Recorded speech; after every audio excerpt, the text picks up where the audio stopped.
may be, yes. There is that alternative as well. Yes, there is. But it's not as though they haven't known about the, Harry and Meghan going out together and then subsequently getting engaged. It's not as though it's been thrown at them. They've had a little bit of preparation. But if you've never, Anna, I promise you, if you've never been in the full glare of publicity and you've lived the life that Thomas Markle has lived, and you've had the last 2 or 3 years where life's not been easy, you're not prepared for this, are you? No, I think you're right there. I think you're right. But having said that as well, it's also possible that, he... Okay, I'm listening. You have my attention. ...has been used to, although in the background, he has been used to a certain amount of publicity because he was quite a successful lighting technician. I think he was an award-winning lighting technician. He was certainly put up for an award, yeah. Okay. But yes. that is different to being a very public figure. And all I'm saying is, I feel a bit sorry for the guy. I just hope that his health is going to be okay. Yeah. That's all you can wish for him, really. Fact. Although McDonald's is not going to help. No. Well, I don't think it's going to help. I'm sure, but I'm not a nutritionist, but you may have a point. Anna, I thank you very much for your call. Messages flooding in. Lorraine feels strongly. This guy knew... You serious? He was doing wrong, and that should be the end of it. Can't we get on with the celebration and get past this? I hope Meghan's mother will be giving her away. That would be lovely. Well, Doria probably will be giving her away on Saturday. Anna's been already said on this show. She's avoided the media. She's said nothing. Wait for it. She's not in trouble at all. But Thomas Markle, maybe he was hounded, maybe he was bamboozled, maybe somehow he was got into this, but he was left to the wolves. The palace should have had him here in London. He should have been rehearsing, practising and getting ready for this. That is my view. I think the palace have dropped the ball. Chris says, it's the media that are causing all the issues and making news out of nothing. I wish Harry and Meghan happiness, and I don't want to keep hearing about every little thing. Well, yeah, look... Okay, I'm listening. You have my attention. Chris, but that is the media. That is kind of how they work, isn't it? Billy from Glasgow feels a bit sorry for them. He says, I'm happy for them as a couple, but... perhaps Meghan doesn't realise quite what she's got herself into. No privacy for the rest of his life. Like his brother, Harry made it quite clear he will do things his way. Kensington Palace are responsible for mismanaging this. The Queen and Prince Philip must be mortified. Whoever sent that, what I talked about the palace, yes, I think you're right, actually. I think it is Kensington Palace that have got this wrong. And I'm told that there'll be one or two, should we say, changes of priority have taken place this afternoon, and we might find... Wait for it. We might find that over the next 2 to 3 days that the old firm at Buckingham Palace perhaps have a slightly more superior role to those in Kensington Palace. Peter is a new caller from Livington in Hampshire. Good evening, Peter. Hello, Nigel. Good evening. Well, of all the times I wanted to ring in about the Brexit and the House of Lords and all that, and I'm phoning up about Thomas Markle, I can't believe it. Well, Peter, but isn't this what people are talking about tonight? Well, very much so, yeah.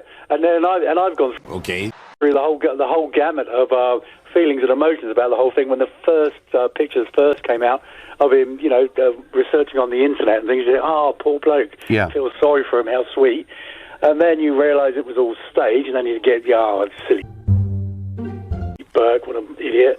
And then now I'm thinking, oh, God, for goodness sake, give the guy a break. Yes. And if he can, and I think, Nigel, if he is able to make it, I think, and I hope he does come, and I think, and I want the crowd to give him a big cheer, and I think they will give him a big cheer for coming, and I think all of this nonsense will be easily forgotten. Peter, you are, I think, giving the English sense of fair play, and my sense of fair play tells me this guy's been dealt a very bad hand. It's very unfair. Fact.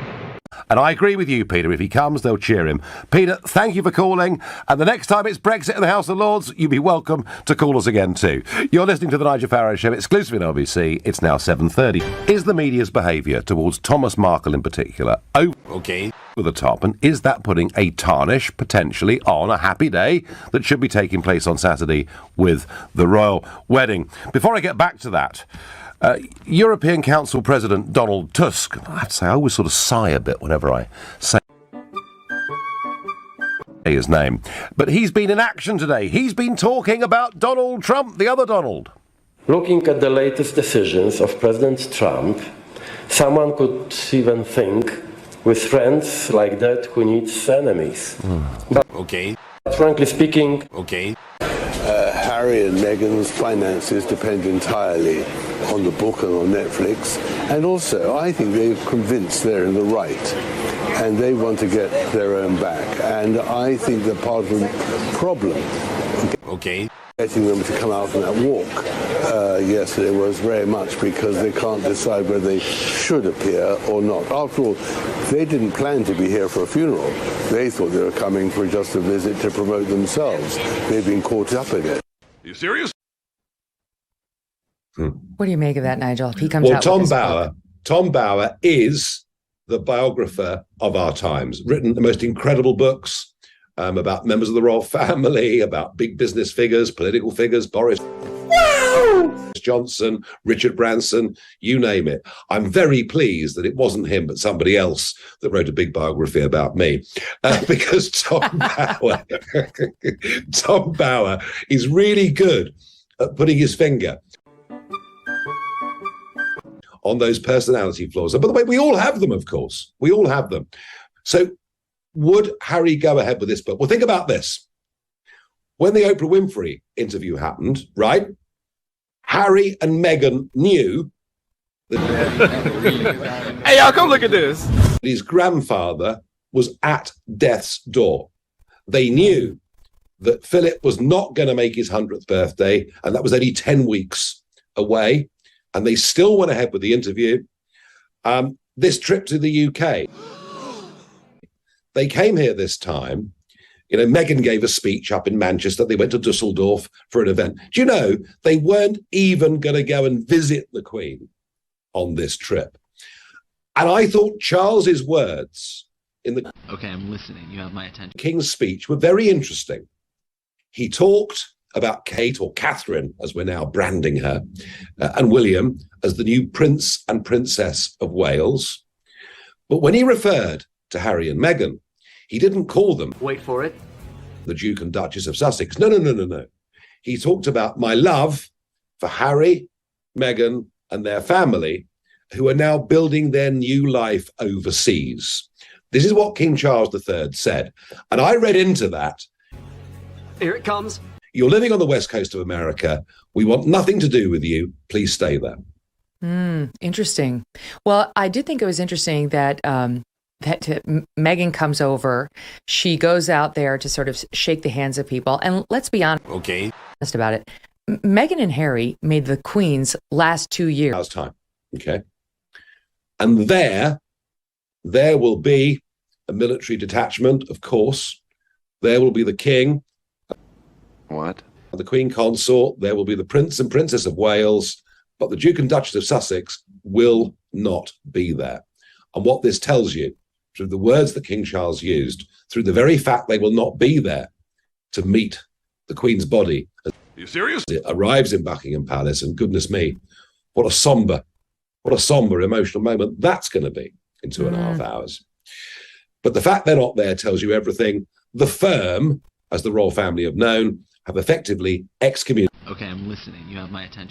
them because they know Harry will go ahead with this book, do it to make money, and do his best, not just to damage the monarchy and his own father and brother, but he'll do it because he wants to damn the United Kingdom, the British around the world. I've never seen such disloyalty in all of my life. Quite what Meghan's done to him, how it's come to this, I simply don't know. She was glad-handing with the mourners the other day, and it made news that a few of them refused to shake her hand. You can see it in the video. A couple of women just looked down or didn't extend the hand. And now you've got Meghan's followers on Twitter. Hey, y'all, come look at this.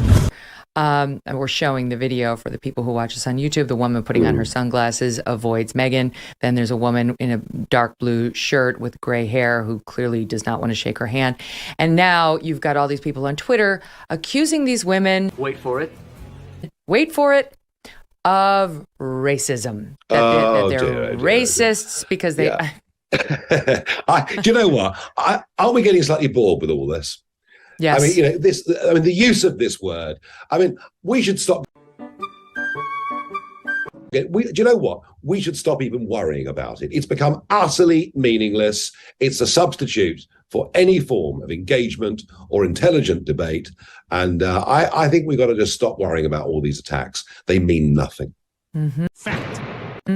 What do you make of the Oprah thing? Because I will say Oprah weighed in on Meghan and Harry today. I mean, she was in on ground zero of the racism accusation Meghan and Harry launched against the royal family. And now Oprah's calling for Hey, y'all, come look at this. Sort of a healing moment. We have the soundbite in an interview she gave to Extra. It's soundbite 1. Yeah. Well, that is true, of course. Yes, I mean, there's barely a family on the planet where someone's not speaking to someone. I mean, that's just the way families. Well, it's true, isn't it? You know, very true. And then we all come together. What? You know, it's the uncle's funeral or whatever it is, and we all come together, and it is an opportunity for rapprochement to be made. And there was a minor rapprochement when William reached out, and they went out, as you say, in Windsor and looked. That doesn't make sense. To the flowers and met some of the mourners there. But it has no long-term future if he's going to go ahead with this book. So, Oprah, sorry, I'm not with you at all. And can I just say also, she must be the worst interviewer on the planet. Stop it. Yeah, the idea that Oprah Winfrey is this big genius. Well, so what happened with that interview was, of course, the first half of it was with Meghan. Halfway through, Harry gets dragged in, directly contradicts some of the things that Meghan has said in the first half, and Winfrey didn't even pick up on it. So I'm not particularly impressed with her ability to do interviews and to find out the truth.